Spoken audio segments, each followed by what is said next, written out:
Unit 1, Prerequisite Skills, Lesson 2, Addition and Subtraction of Rational Numbers. So what we're going to be learning about now is how to add and subtract fractions. So there's a couple of rules that we have to review before we can get started.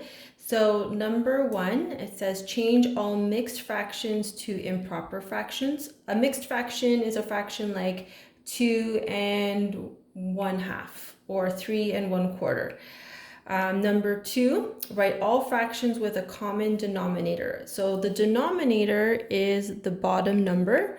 So when you're adding and subtracting fractions, you have to make sure that the bottom number is the same. So I will show you how to do that if you have to do any alterations. Step 3, add or subtract the numerators. So the numerators are the numbers at the top of the fraction while keeping the denominator the same. And then step 4, write the final answer in lowest terms. So let's do a couple of examples together. So in our first one, we've got 3/5 plus 4/5, or 3/5 plus 4/5. So in this case, our denominators are already the same, so we don't have to do any changing. So all we have to do is add up our numerators. So this is 3 plus 4, which is 7, and our denominator stays the same, which gives us 7/5. We can leave this as an improper fraction, or we can convert it into a proper fraction, a mixed fraction, which would become 2, no, that's not 2. 5 goes into 7 once, and then you'll have 2 left over, so that's 1 and 2/5. Okay, so the next one, we've got 2/3 plus 3/4. So we've got 3 and a 4. So we have to figure out what our lowest common denominator is. So what I like to do is write it at the side. So the lowest common denominator between 3 and 4 is 12. So then this fraction needs a denominator of 12. This fraction will also need a denominator of 12. Now to go from 3 to 12, I have to multiply by 4. To get from 4 to 12, I have to multiply by 3. So whatever changes you do to the numerator are going to also be done in the denominator. So if I multiplied the 3 by 4 to get to 12, then I have to also apply that to the numerator. In order to get the 4 to become a 12, I had to multiply it by 3. Whatever I do to the denominator, I must also do to the numerator. So I like to write it at the top just to remind me. So this becomes 8, this becomes 9. So now I am on step 3, add or subtract my numerators. So 8 and 9 gets added together, which gives you 17. And the denominator does not get added, you leave it as is. So that becomes 17/12. I'm just going to leave that as an improper fraction. All right, our next one is 3/4, take away 2/7.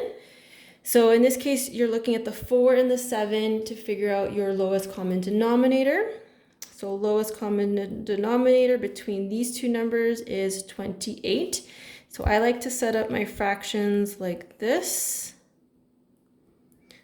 And then I start to get to work. So in order to go from 4 to 28, I have to multiply by 7. So then I write times 7 on top of my 3. To go from 7 to 28, I have to multiply by 4. So I put a times 4 on the top. And then I start filling in the rest of my fractions. So 3 times 7 is 21. 2 times 4 is 8. So now I am on step 3. So 21 take away 8 is going to give me 13. My denominator stays the same. And then I check to see if that can be reduced, which it cannot. So I can leave it as is. All right, so our next examples are examples of mixed fractions. So we'll go over how to change from a mixed fraction to an improper fraction. So we start at the denominator, and then you go left to the left. So you're going to go multiply and then adding. So this is going to become 4 times 2, which is 8. 8 plus 3, which is 11. And our denominator is 4. So I'll show you that again. So you start at your denominator and you go to the left. So you're going to do multiplication, then addition. So 4 times 1 is 4. 4 plus 2 is 6. So this becomes 6 over 4. Now, once I've done that, I have to check to make sure my denominators are common. So they are, so I don't have to change anything. So what that means is I'm just adding my numerators. So 11 plus 6 is 17 over 4. And that cannot be reduced, so I'm just going to leave it as is. Next one, so we have these mixed fractions that we have to get rid of the whole numbers. So again, you start at your denominator and you go to the left and you multiply, then add.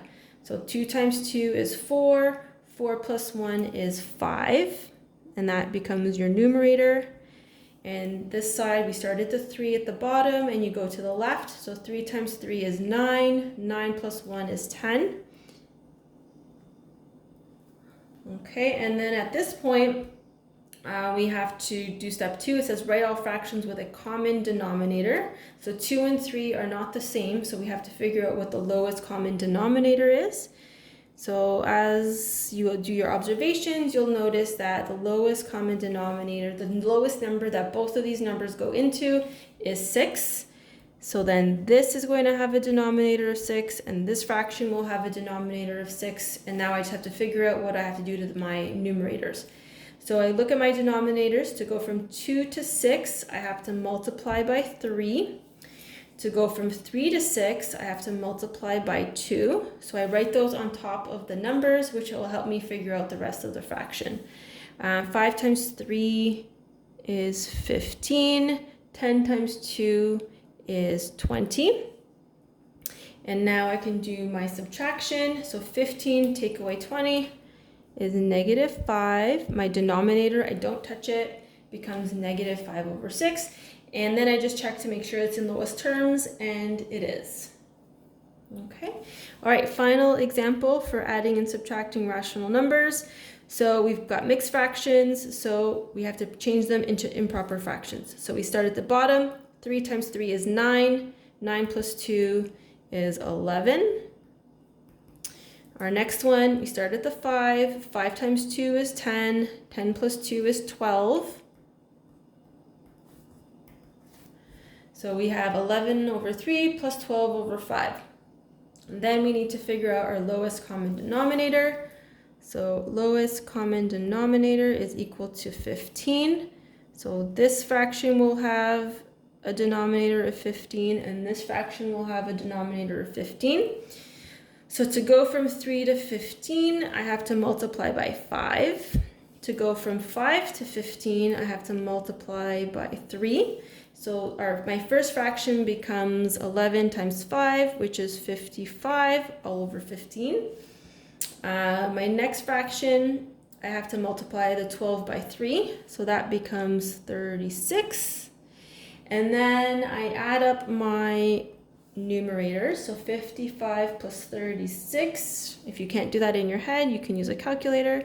It's 91 over 15.